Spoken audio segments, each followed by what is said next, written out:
Good morning and welcome to Daily Briefing. I'm Alex. And I'm Sarah. August 22nd, 2026. Quick check of the weather here in Parker. 66 degrees Fahrenheit and clear skies right now. Heading up to a high of 95 degrees Fahrenheit. Low tonight 66 degrees Fahrenheit. Today, massive 50% tariffs trigger between the U.S. and Canada after trade talks collapse. Bitcoin surges toward $80,000 amid a controversial treasury buyback scheme. And Iran's president makes a dramatic call for diplomatic end to conflict with Washington. Big moves on every front today. Let's get into it. All right, turning to global news first. Trade negotiations between the United States and Canada have officially ended without an agreement. And as a direct result, those massive 50% tariffs have now taken effect. That is a staggering tariff rate. We've been tracking these talks all week, but seeing them end with zero deal is a massive turn for cross-border commerce. It really is. The sudden escalation in trade tensions immediately threatens cross-border commerce and overall economic stability for both nations. Think about the supply chains interwoven across the U.S.-Canada border. A 50% hit is going to send shockwaves through manufacturing, agriculture, and retail almost immediately. Exactly, and neither side blinked before the deadline. It leaves businesses on both sides of the border scrambling to recalculate costs overnight. We'll be watching how supply chains adapt to that huge financial shock. But moving over to Europe, Germany has just officially established itself as the largest regulated market for cannabis on the continent. Right, this comes after new legal frameworks took effect, making it a major landmark in European drug policy reform. It's a massive shift. Beyond the social policy angle, opening a fully regulated market of that size creates significant commercial opportunities across Europe. Yeah, commercial operators are looking at Germany as the anchor for the entire European market now. It completely changes the regulatory calculus for neighboring countries too. Meanwhile, in the Middle East, Qatar is taking drastic steps as ongoing regional conflict severely contracts its economy. They are cutting public expenditure both domestically and internationally. That shows you just how deep the economic strain is running right now. Even major Middle Eastern energy powers are feeling the squeeze from ongoing geopolitical instabilities. When a high-income energy exporter like Qatar starts slashing state spending at home and abroad, it tells you the regional spillover effects are getting very severe. That's right. And speaking of that regional conflict, Iran's president has publicly called for an end to military conflict with the United States. Wow, that's a notable shift in tone. What did he specifically say about how those talks should happen? He emphasized that any discussions to end the war must happen from a position of strength. That phrase, position of strength, is crucial. It signals a potential opening for diplomatic engagement, but it shows Tehran wants to set firm boundaries before sitting down. Exactly. After weeks of heightened tensions, it's the first clear signal of potential diplomatic movement, even if the conditions remain complex. Coming up, we'll look at how that exact conflict is forcing India to buy the most expensive LNG it's seen in years. Turning to India and Tamil Nadu, the ripples of that U.S.-Iran conflict are hitting Asian energy markets hard. A new report shows India has been forced to import liquefied natural gas at its highest cost in years. Severe supply disruptions stemming directly from the conflict are driving those prices up. That's a massive hit to India's import bill. Absolutely. And the immediate fear is how this surges domestic energy costs across manufacturing and consumer sectors in India. Moving to space policy, a new analysis shows China is significantly outspending India in space sector investments. That's true on paper, but experts suggest New Delhi holds a distinct competitive strategic advantage in international trust. That trust factor is hugely important right now. As India expands its private commercial space sector, global partners and commercial clients are looking for reliable long-term partners over sheer budget scale. Meanwhile, in corporate news, Tata Group is navigating critical leadership transitions amid some major strategic financial challenges. Right? They are managing ongoing issues at Air India while simultaneously expanding massive investments in high-growth areas like semiconductors and AI. This corporate restructuring at Tata will likely determine the entire conglomerate's trajectory in global technology and aviation industries moving forward. Coming up next, U.S. markets rally as Bitcoin approaches a massive historical milestone. Let me talk markets now. U.S. equity markets posted solid gains yesterday, driven in large part by a massive crypto rally that pushed Bitcoin near $80,000. $80,000 is an incredible threshold. Bitcoin, Ethereum, and XRP all experienced sharp price increases across the board.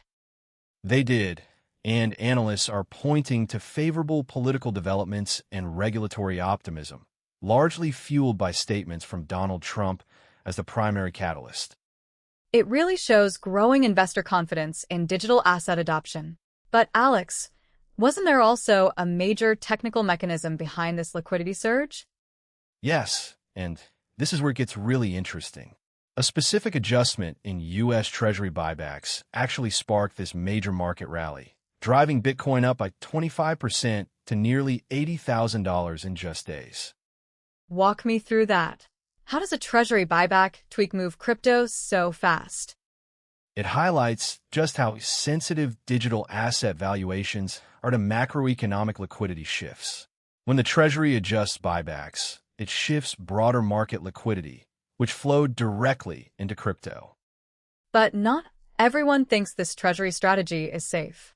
Critics are coming out strong against Treasury Secretary nominee Scott Bessent's proposed debt buyback plans. Market analysts are explicitly warning that Bessent is playing with fire. They say his debt buyback proposals could trigger a sudden devaluation spiral of the U.S. dollar. Devaluation of the dollar is a massive warning. Critics argue this fiscal strategy risks destabilizing sovereign bond markets and worsening inflation just when things were stabilizing. And all of this is happening against a backdrop where the U.S. national debt is rapidly approaching a historic $40 trillion threshold. $40 trillion. That number is staggering, and it's triggering intense debate over long-term fiscal stability and tax policy. Economists are warning that rising debt servicing costs alone could severely strain future government budgets and taxpayer obligations for decades. So you have sky-high debt, currency risk, and massive liquidity spilling into digital assets. It's an unbelievable dynamic in the markets right now. On a hardware security note for crypto holders, hardware wallet maker Coldcard has just shipped a critical firmware update following a massive $114 million Bitcoin theft incident. $114 million stolen is a nightmare scenario for wallet users. What did Coldcard say about how they patched it? Interestingly, Coldcard noted that artificial intelligence tools played a key role in helping them identify and patch remaining security vulnerabilities in their systems. Interesting to see AI security tools being used directly to patch hardware firmware after a breach of that scale. Coming up, we'll look at an AI backdoor targeting Linux systems and why your expired credit card might still be vulnerable. On the tech side, cybersecurity researchers have uncovered a sophisticated attack involving 14 Trojanized NPM packages. Right, these malicious packages drop an AI-assisted Linux implant called Red C2 4.0. What makes these so dangerous is that they masquerade as ordinary software utility tools, establishing covert backdoor connections back to command and control servers. Exactly. And using AI assistance within the malware infrastructure itself shows how attackers are modernizing their covert backdoors. Speaking of security vulnerabilities, Checkpoint Research exposed a major flaw right inside Microsoft Defender's own drivers. This one is wild. Attackers can manipulate Defender's legitimate BT or .sys driver at system boot time. By manipulating a legitimate driver at boot, the attacker bypasses core security mechanisms entirely, allowing them to make unauthorized kernel-level file and registry modifications across Windows versions. That is terrifying because it uses the system's own trusted antivirus driver against itself to strip security away. Moving over to auto tech, Kaspersky identified a new malware family directly targeting Android-based vehicle head units made by Dufon. In car infotainment systems, how is the malware getting onto these car dashboards? It spreads through built-in system updaters. Once installed, the malware deploys multi-stage downloaders designed to execute ad fraud and hijack the vehicle's head unit into a proxy botnet. Imagine your car's dashboard system being quietly hijacked to run ad fraud or route proxy traffic while you drive. It's a glaring reminder that connected cars are just computers on wheels now. And speaking of hardware security, researchers discovered that expired contactless Visa cards can actually be zombified. Zombified? How does an expired payment card still process a transaction? Under certain conditions, attackers can exploit legacy protocols to conduct unauthorized contactless payments even after the card's printed expiration date has passed. That highlights serious security flaws in legacy payment card hardware and contactless transaction protocols that consumers assume are totally dead once expired. Turning to commercial space, SpaceX has officially achieved a massive milestone, completing its 100th orbital mission of the year 2026. 100 orbital launches in less than 8 months is an incredible cadence. It completely underscores SpaceX's dominant role in global commercial space access. It really does. But over at NASA, the news is a bit more solemn. The agency has officially canceled its proposed rescue mission for the aging Swift Space Observatory. That is the end of an era. Swift provided more than 2 decades of groundbreaking gamma-ray research for deep space astronomy. It did, but NASA made the difficult call to cancel the service mission, marking the approaching end of life for one of its most successful deep space exploration platforms. In public health news, the World Health Organization is warning about rapid Ebola transmission in the Democratic Republic of Congo.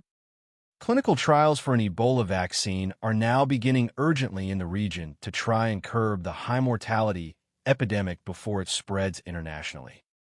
Swift intervention, and these vaccine trials are going to be critical over the next few weeks to contain that outbreak. Coming up, Klay Thompson makes a major franchise move, and Arsenal kicks off their title defense in style. In sports and culture, we have big roster moves in the NBA. Klay Thompson is reportedly set to sign with the Miami Heat. This comes after Thompson agreed to a contract buyout with the Dallas Mavericks. That buyout and signing significantly alters roster depth and salary cap flexibility for both the Heat and the Mavericks heading into the season. Meanwhile, over in the NFL, veteran running back Nick Chubb has officially announced his retirement from professional football. Chubb had an unbelievable rushing career with both the Cleveland Browns and the Houston Texans, though severe injuries plagued his recent seasons. He was one of the most dynamic runners in the league when healthy. His retirement marks the end of a really prolific career. Switching to Major League Baseball, new details have emerged regarding a proposed stadium deal for the Tampa Bay Rays. The proposed deal involves the team, the city of Tampa, and Hillsborough County. It represents a massive step towards securing a long-term venue and ensuring the Rays remain in the region for decades to come. And over in English football, defending champions Arsenal kicked off their Premier League season with a dominant 3-0 victory over Coventry on opening night. A clean sheet and 3 goals is the perfect way to start a title defense. Arsenal looked in complete control from the opening whistle. They really did, setting an early, aggressive tone for the rest of the league.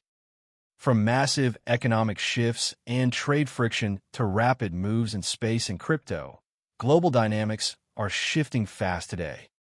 Thanks for listening to Daily Briefing. We'll see you right back here tomorrow. Take care, everyone.